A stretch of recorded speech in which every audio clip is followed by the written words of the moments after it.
Now, you know IO Interactive for this, right? A world of shadows, assassins, and really intricate, often brutal problem solving. A place where your creativity is all about pulling off the perfect, untraceable.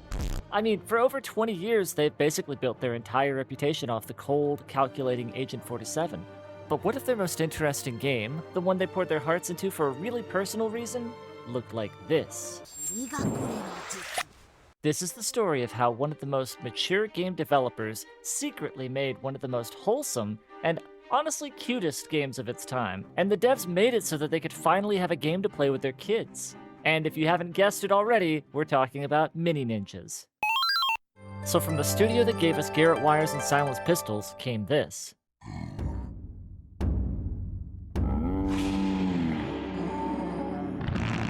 I mean, the contrast was huge. The reaction from pretty much everyone was, wait, from them? Think about it though, right? What would make the creators of one of the most violent video games out there suddenly make a game for 10-year-olds? The answer, as it turns out, was honestly pretty simple, and in my opinion, pretty honorable.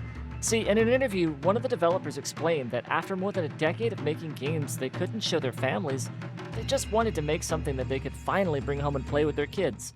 I think that we've just basically wanted to do a game that had a bit of a wider appeal for a long time, so that we could come home and play it with our families, play the game with our kids and stuff.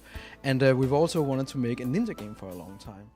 It wasn't some cynical marketing move, it was a passion project. And honestly, I find that pretty admirable. And I feel like this wasn't just a new game for them either. This really was a gift to their children. And if you'd like a link to the full interview, I'll have it linked down below. Think about it this way. If Hitman is this complex, brutal chess game, then Mini Ninjas is this deceptively simple little puzzle box. While combat is simple enough a child can pick up and play, there's a signature IO depth there if you're willing to work towards it. I mean, hitting 5 enemies with a cherry bomb while slinking away to your next patch of unsuspecting enemies always feels amazing. And ultimately, that's why I decided to make this review. I wanted people to know that this wasn't just a children's game. There's a deceptively simplistic approach to game design here that if you can master some of these skills that the game provides you, you can perform some massively impressive takedowns. And on that note of stealth, let's talk a second about the stealth for this game. The stealth here is basically a more forgiving version of what's in Hitman. You should be sneaking through tall grass, moving across rooftops, using the environment, but most of the time you won't be sneaking. It's just not that kind of game. It's not the kind of high-stakes stealth where if you fail the whole mission. You just kind of start back at a checkpoint. But when you can pull off stealth, it feels extremely rewarding. I've had enough of this ninja and his friends, but their end will surely be unavoidable. And of course, we can't talk stealth without talking about the levels to stealth in now, can we? The levels in Mini Ninjas aren't just hallways from A to B.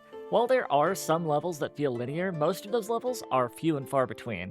In fact, most of the levels you'll be exploring are wide open fields that allow for a variety of different ways to tackle problems, and exploring them rewards you with Kuchi Shrines, which is what our main character, Hiro, uses for magic to change the tide of battle. You can even use your hat as a little boat or bobsled to go down rivers and snow-covered terrain, which, honestly, the less said about that, the better.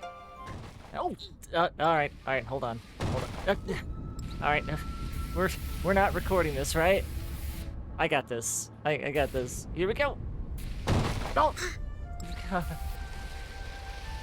On the topic of level design, can we talk about that for a second? Because the level designs in this game are dang pretty. There were some moments where I had to stop completely. I had to stop my game completely and look around just to take in the environments. And that level of polish actually shows throughout the entire game. The game runs great on the PS3 and the controls are tight, responsive, the animation is snappy and precise. There was never really a moment when I was playing where I feel like I didn't do the exact thing I wanted to do. And I feel like that's so important because it shows that this wasn't just some low-effort side project. They built it with the same care and attention to detail that they bring their biggest games. Great level design, great characters, a decent little plot. But here's the thing, even with the huge change in tone, if you look closely, the IO Interactive DNA is everywhere in this game. It's in the systemic gameplay, the way different enemies make you change your tactics, the way the environment gives you the freedom to complete tasks in any way you want, and the feeling when it just clicks and you become incredibly good at being a mini ninja.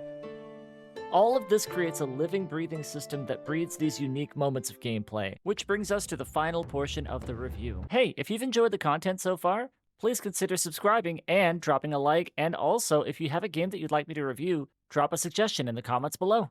In the end, I think that Mini Ninjas is this interesting little anomaly in IO Interactive's history. It's a game that proves that great design isn't stuck in one genre or with one rating. They took a risk, they stepped away from what they knew, and they did it for a really simple and honestly heartwarming reason. They wanted to make a game for their kids. And in doing that, they created something truly special. A game that's accessible but not simple, charming and childish at times. It really stands as a testament to developers who really get their audience.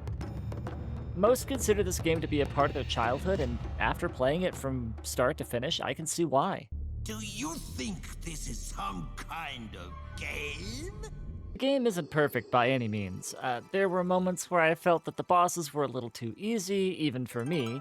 There were moments when the oh-so-large levels lended themselves to me kinda getting lost and not knowing where to go. But thankfully, this game actually has a handy-dandy compass that you could just pull up at any time, so I never felt like I was completely lost for very long. At its core, the game's design philosophy is to make the player feel a sense of satisfaction. If I had to describe this game in one word, it would be satisfying. Everything from the level design, to the characters themselves, to their personalities, to the plot, even down to the little pop sounds that the samurai make whenever you turn them back into animals.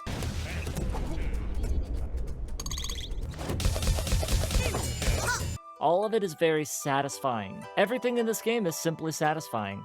The levels are short but not demanding, the bosses are fun even if they're simple, the plot's cliche but it's fun and entertaining.